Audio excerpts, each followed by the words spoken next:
What's going on, ladies, gents, and kids of all ages? It is Eric coming back at you once again from the Nerd Cave, and today we're going to be talking about another very exciting deck list featuring many cards, this time from Azurite Sea, set 6. So I'm really excited to talk about set 6.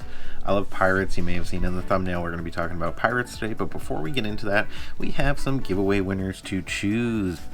We're going to be giving these away at the end of the video, so stick around for that. We did hit 2,000 subscribers, so that's very exciting. So thank you so much to the people who subscribed recently to the channel. It means a ton to me. The growth on the channel recently has been awesome.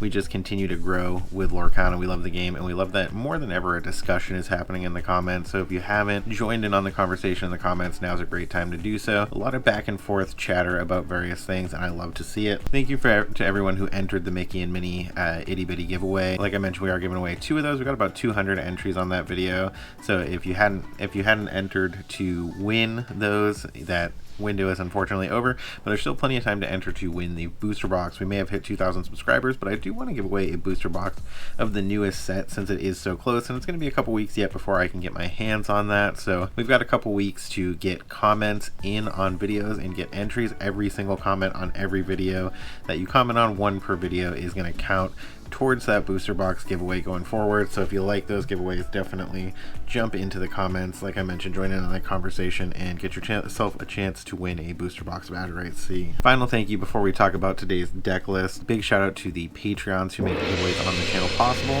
Couldn't do it without you. They are funding those giveaways for you guys. So if you haven't had a chance to say thank you, Patreons, in the comments below, definitely do so. If you want to check out the Patreon, it is linked in the description. But without any further ado, let's go ahead and talk about Ruby Steel Pirates. So much like last week's video, we're going to jump right in with one of the new cards, and that is going to be MOANA, Self-Taught Sailor, a 1-cost inkable character, 3/2 stat line. 1 cost, 3/2, so excellent stat line on a 1-cost character. You may have guessed she does have a bit of a drawback, and that's this character can't challenge unless you have a captain character in play. However, she can still quest, and that is a pretty aggressive body to be questing. Even for 1 in the early turns, she's going to deal with a lot of potential threats. She trades with a Madam Fox, which is crazy for a 1-drop. The one other 1-drop character we are playing is a captain, so he's going to have synergy with MOANA to give her the ability to challenge, and that is Captain Hook, Forceful Duelist. Kind of a similar stat line to MOANA in that he has Challenger, but he is a 1-cost inkable 1/2 character with Challenger +2, so when he challenges into a character, he's going to get +2 attack, and he's going to be challenging as a 3/2, much like MOANA, and he does quest for 1. MOANA is good on the defense, though, because she still has that 3 all the time. Last up in the 1-drop slot, we are on a location. That is going to be Jolly Roger Hook's Ship, a card I was pretty excited about when I first saw it in set 3. There were a few cards that came out that I immediately, when set 3 dropped, I was like, I am going to play pirates, now is the time.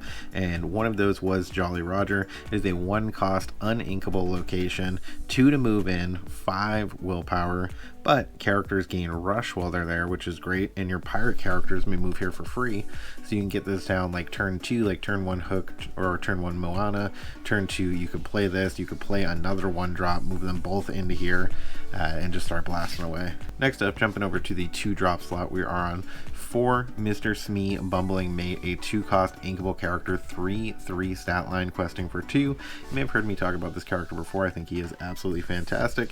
He does have a drawback ability, oh dear, dear, dear. At the end of your turn, if this character is exerted and you don't have a captain character in play, he is going to deal 1 damage to himself, but there's quite a few captain characters to potentially keep this guy alive. Next up in the 2-drop slot, we are on 4 Kakamora Pirate Pitcher, a 2-cost inkable character, another one of the new characters from the new set, a 1/3 stat line, questing for 1, and the ability Dizzying Speed. When you play this character, chosen pirate character gains evasive until the start of your next turn, so not irrelevant at all there. It's not only going to gain evasive to be able to quest in or to challenge an evasive character if it is relevant, but it is also going to keep that evasive until the start of your next turn to prevent it from being potentially challenged by characters that don't have evasive. Surprisingly synergistic with that MOANA, because like I mentioned, she can't challenge challenge without a captain in play, but she can quest.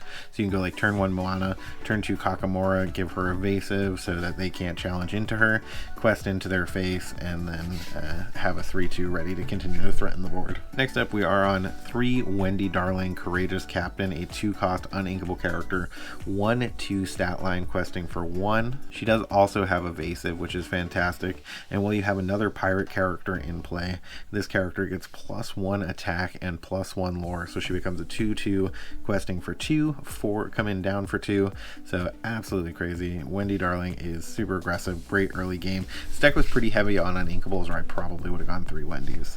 Last up in the 2-drop slot, we do have one of our other locations in the deck. We are on 4 Skull Rock Isolated Fortress, a 2-cost inkable location, 1 to move in, 6 willpower, and 2 abilities. Familiar Ground, characters get +1 while we're here. We've seen that with some of the other cards like Hidden Cove and Lumiere be really relevant in the meta, especially because we're dealing with things like in Ruby, like Sisu, the big and small Sisu, Brawl, and Mata Medusa, which are targeting based on a character's attack. So giving a bonus to attack is definitely not an irrelevant stat. It's definitely not an irrelevant ability to begin with. At the start of your turn, if you have a pirate character here, gain 1 lore. So it's going to be netting you some lore also if you have a pirate character inside of there, which is entirely likely with this deck.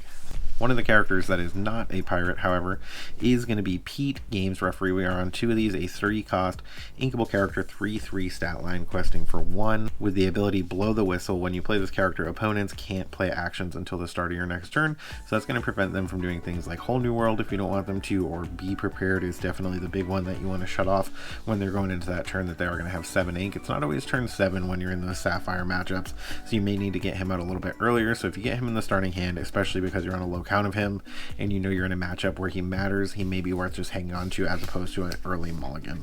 The last 3-cost character in the deck, we're on 4 John Silver, Greedy Treasure Seeker, a 3-cost inkable character, 3/3 stat line, questing for 1, but has an absolutely fantastic ability for pirates and locations, and that is for each location you have in play, this character gains resist +1 and +1 lore. If you have 2 locations in play, he is questing for 3 and has resist 2, which is absolutely nutty. He keeps him from dying to a lot of things. If you have even more locations in play, he could get really out of hand. It is also worth noting with John Silver, he does have the character types of pirate and captain, so he's not only going to be triggering those pirate abilities, but he's going to be triggering those captain abilities as well with stuff like Moana and Smee. Last up in the 3-drop slot, we are on one more action here. We have 4 Strength of a Raging Fire, a 3-cost inkable action song. This deck is pretty heavy on the characters, so I think Strength of a Raging Fire really shines in this deck. Deal damage to chosen character equal to the number of characters you have in play. You'll have a lot of characters that are going to threaten the board early, and this can just really help keep the pressure on. I think Strength of a Raging Fire is really good in such a character heavy deck. Next up, we're just on 2 of these. There is potentially, if you're able to cut other uninkables, an argument to play more of them, and that is going to be RLS Legacy, a 4-cost uninkable location at 3 to move in there, which is not great, but it's got 8 willpower and it's going to be netting you a passive 2 lore at the beginning of your turn, which is very aggressive, and 2 abilities. This our ship characters gain evasive while they're here, so that's going to be great for keeping those characters alive, as well as giving you the ability to challenge more favorably into some of the potential evasive threats your opponents may be playing. And if you have a character here, you pay 2 less to move in, so once you get 1 character in there, you're only paying that 3 once. As long as you keep a character inside of there, every other character is going to cost 1 to move in. Definitely one of the better Ruby locations. This is one that I think has not been great. Now that it has a better potential shift target in the 1-cost Moana in this deck, I think it's all of a sudden become very good. It is worth noting that Moana Born Leader, the 5-cost inkable character, is not a pirate, but she is a captain, so she is going to trigger those other captain abilities like we were talking about before. She's a 4/4 stat line, so she's going to stay out of range of Medusa and stuff like that, so that's going to be really good. Questing for 2, which is great. She's a 5-cost and she's shifting for 3, so it's a potential way to get us some card draw with our 1 song that's going to do that. You may know what I'm talking about, but we'll talk about that more when we get there if you don't. And the ability Welcome to My Boat. Whenever this character quests while at a location, ready all other characters here. They can't quest for the rest of the turn, so you'll ready your other characters. They can't quest, but they can sing songs. So if you have a 5-cost character to sing your card draw, or you have a 3-cost character to sing one of those damage songs, you could take advantage of those things, tap them down again, or you can just keep them ready to prevent them from being challenged into. I think she's all of a sudden gotten a lot better. Definitely worth recognizing now. And then we are on 2 Jim Hawkins just to kind of work with the couple RLS legacies and even those smaller locations when it is relevant. But he is also a potential way to sing our card draw as a 5-cost character.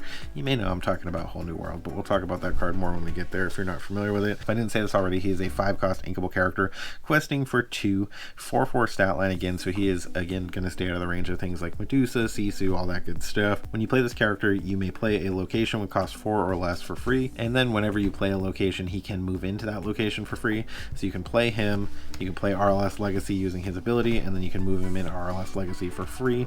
That is kind of how he was designed to work together with that card. If you play any location, if RLS Legacy has been destroyed, you get another location out, you want to move him into it, you can do that for free. Keep that in mind when you're dropping those locations. Next up, we have another 5-cost character. I went heavy on the 5-cost characters as potential singers, and there are just a lot of good ones in this particular archetype, but we do have Captain Hookmaster Swordsman, a 5-cost inkable 5/4 stat line. He is a captain and a pirate, so he's going to hit both of those triggers. He does quest for 1, and during your turn, whenever this character banishes another character in a challenge, ready this character, he can't quest for the rest of the turn. Characters named Peter Pan lose evasive and can't gain evasive. I don't know that that second ability is going to be super relevant. Only time will tell, but that first ability, whenever he banishes another character, he can challenge again. He's kind of like a mini Scar at that point, especially if you have a Jolly Roger in your hand or on the field, because you can give him Rush for free, and then all of a sudden he works exactly like Scar, but he's a 5/4 stat line instead of a 6/5 stat line. But he costs 5, whereas Scar costs 7. He is also inkable and Scar is not, so I think he is really good in this deck with Jolly Roger. Another character with Rush and the same stat line as Scar is going to be Maui Hero to All, a 5-cost inkable character, 6/5 stat line, one of the best cards in this game, in the game still to this day. Maui Shark is great, but he doesn't have Rush, so you need an ability to give it to him. Maui Hero to All, Rush, and Reckless, so he is going to be able to challenge as soon as he comes into play, and he is also going to challenge a character whether you want him to or not every turn, so that's a bit of a drawback, but he can potentially sing in this deck, so if you don't want him to challenge in, if they're kind of trying to force you to take an unfavorable challenge, you can potentially sing something with him and prevent that from happening. Last 5-cost character in the deck, we're on 2 Captain Hook Thinking a Happy Thought. Again, because this card is uninkable, we are only on 2 of them. He is a 5-cost uninkable character, 2/5 stat line, shifting for 3, so another great way to sing Whole New World, challenging for +3, so he's a 5/5 when he's challenging in, and characters would cost 3 or less can't challenge this character. He does die to Brawl, Sisu, all that kind of stuff because of the 2/5 static stat line, so that is another reason we are only on 2 of them, and he is uninkable, so in those matchups you really can't get rid of him without playing him, but he is a potential great way to shift in and sing Whole New World earlier in the game if you've already dumped your hand out. Last 5-cost card in the deck is going to be that action I've been alluding to, and that is going to be a Whole New World, a 5-cost uninkable action song. Each player discards their hand and draws 7 cards. You may have heard me talk about on this channel or heard other people talk about on their channels, calling this wheel. A lot of people refer to it as wheeling your hand, getting rid of 7 and drawing a new 7 because of a card called Wheel of Fortune from Magic the Gathering, if you're not familiar with that. Exact same ability, both players discard and draw 7. So this is a great way not only to get some new cards in your hand, since this deck doesn't have a lot of card draw, but it is also a great way to beat the discard matchup, which is something you could potentially struggle with without this card. You have a lot of ways to deal with evasive characters and a way to refill your hand. Kind of puts you in a good place in that discard matchup. We are getting down to the last few characters in the deck. 1 7-cost character, playing 2 of these. That is going to be MOANA Kakamora Leader, a 6/5 stat line, same as Maui, shifting for 5, so she's coming down a little bit later in the game, but she can shift onto either of those potential MOANA targets. And when you play this character, you may move any number of your characters to the same location for free and gain 1 lore for every character that you moved. So she is a great way to potentially close out a game. We've got a couple inexpensive locations in Skull Rock and Jolly Roger, costing 2 and 1 respectively. So if you're in that turn 6 or 7 in the game, you have a few characters on the board already, you can potentially go ahead and throw down that location, shift MOANA, and gain 3 or 4 lore in addition to whatever your location has gained you, whatever you can quest for. So I think MOANA can be a great way to close the game in this deck. This deck definitely became a bit more shift heavy in set 6. And another one of those great new shift cards is going to be John Silver, Stern Captain, an 8-cost inkable character, 6/6 stat line, questing for 2. 6/6 is a crazy good stat line. It dies to Maui, but it doesn't die to much else, and it is going to shift for 5, same as the MOANA we were just talking about, so it's a little bit later in the game that you're going to be getting this down potentially. It is inkable in those games where it is not something you're going to get to. He does have resist +2, just static, don't need locations out. At the start of your turn, deal 1 damage to each opposing ready character. So if your opponent's trying to get new characters onto the board, he is just going to blast them up for 1 damage every time, which is fantastic. And our last shifter, and a 6-cost character, so we're jumping back to the 6-cost slot, my bad there, didn't realize I had put him in out of order, is going to be Mr. Smee, Captain of the Jolly Roger, a 6-cost uninkable character, 3/6 stat line, shifting for 4, so potentially coming down really early in the game and singing songs if you need him to. And when you play this character, you may deal damage to chosen character equal to the number of other pirates that you have in play.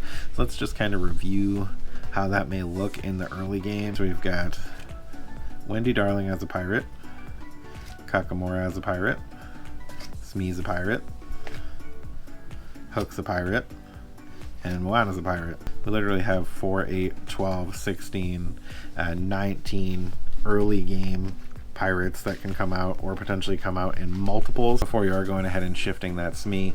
So I think he has potential to do a good amount of damage. We saw people definitely playing that Mickey Sorcerer in Brooms decks to be able to do a similar thing with brooms, deal damage equal to the number of brooms you have in play. Also, a 3/6 stat line is just pretty good.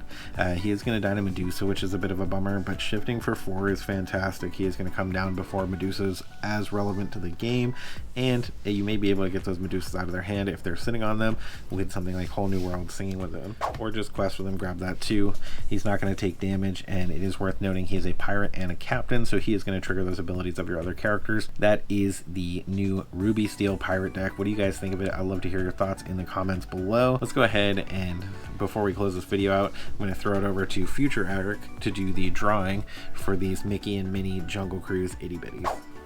Alright, and just like that, it is time for our itty bitty giveaway. We did have a decent amount of entries on this, despite only getting a couple hundred views on the video for the giveaway. We had about 43 entries. We got all the names here, so let's give it a spin and see who our first winner is. Drum roll. The winner of our first itty bitty is going to be John Hickman 905. Big congratulations to John. Drop your information in the comments below so we can go ahead and get in touch with you, and we'll go ahead and do the drawing for the second winner. If you want to get entered into the booster box giveaway, you're going to have an opportunity on every video here on out. And we got Brian Klitsky 9723. So big congratulations to our winners of that drawing. If you entered and you won, and you're seeing this video now, definitely drop a comment below so I can get in touch with you and get your shipping information so I can get those shipped out to you ASAP.